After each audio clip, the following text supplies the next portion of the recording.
entire thrust of intellectualism runs counter to the creative impulse. I'd be interested to know if you agree with that, because you were very much an academic, but you had a very creative side, you know, with your art and your drawing and all of that. You know, these are two things that are very different, but not necessarily at odds. No. You know, and in this Into the Field project, I'm trying to, you know, integrate the two.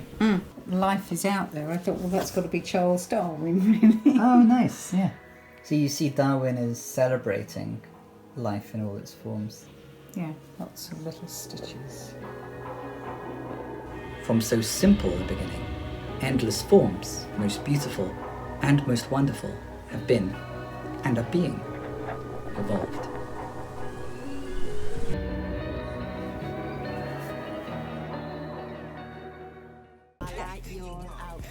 It says grow with the flow on the back. She claims that we are all creative. Through my own experience and that of countless others I have shared, I have come to believe that creativity is our true nature. That blocks are an unnatural thwarting of a process at once as normal and as miraculous as the blossoming of a flower at the end of a slender green stem. What do you think about that? Do you think we're all creative? So you like things to be orderly? Yeah. What she says in the opening pages of the introduction is when the word God is used in these pages, you may substitute, you may want to do this, the thought good, orderly direction. Yeah. Or flow. Yeah. Because it's like an acronym. God, Yeah. good, orderly direction. Okay. So maybe you take that advice as someone who likes order and who doesn't believe in God.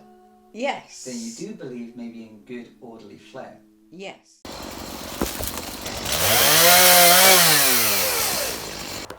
think it might be considered too big. Well, you can always make it smaller.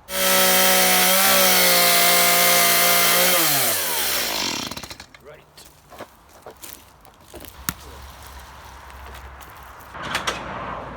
There's another one of those plant galls up there. Look. So I didn't mention it's called a gall. What are we looking A at? plant gall, G-A-L-L. And we're looking at that explosion of twigs coming out of the branch up there. You can see that's unnatural compared with the rest of its behaviour. It's different. Yeah.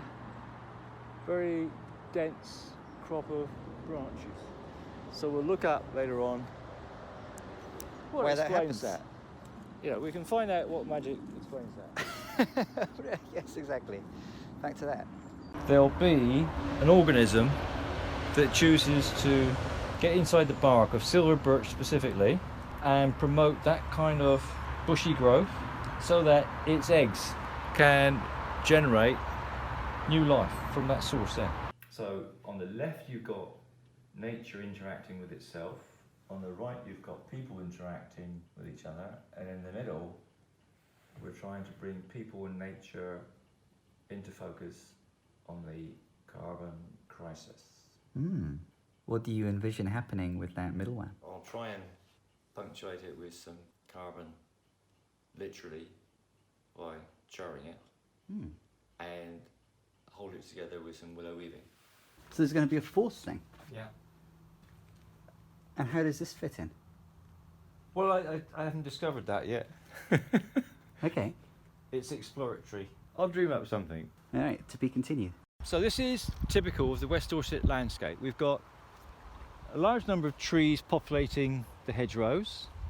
We've got some small woodland that's currently not been managed for 50 or maybe 100 years, so it's running wild.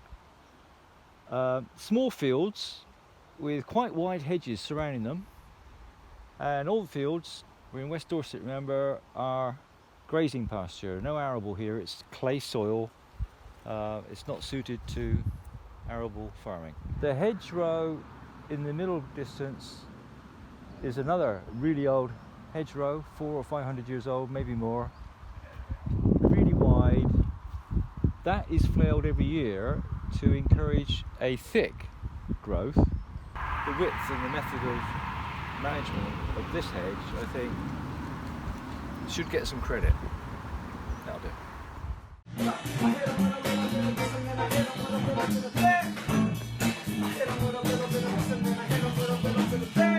It was just floating around on the patio out here. We somehow dislodged this Yeah. in our venture. Yeah. It's cute, isn't it? How is it like that, do you think? Well, it would have started in one point. It's a bit like your magic mushroom circle. It starts in the middle and it gets bigger and bigger and bigger, and now we've dislodged it as one entity. It's a little community of moss that was locked onto that patio. So, I don't know if that's where it was, but it was happy there at one point.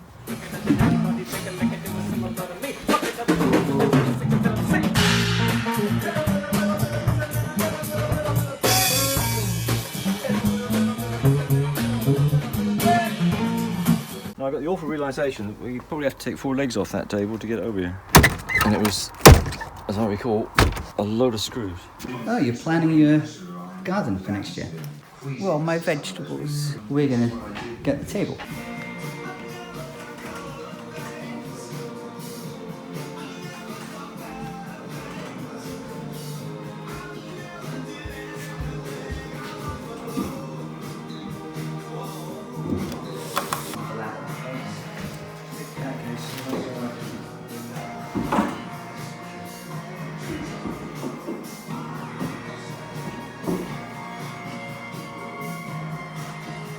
You don't need to try to come down tall there. If I hold this bit, I you go, can yeah. go up the ladder and get that bit aside.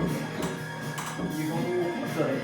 I've got this bit. You sure you've got hold, that? yeah, you hold, get those legs. Easy.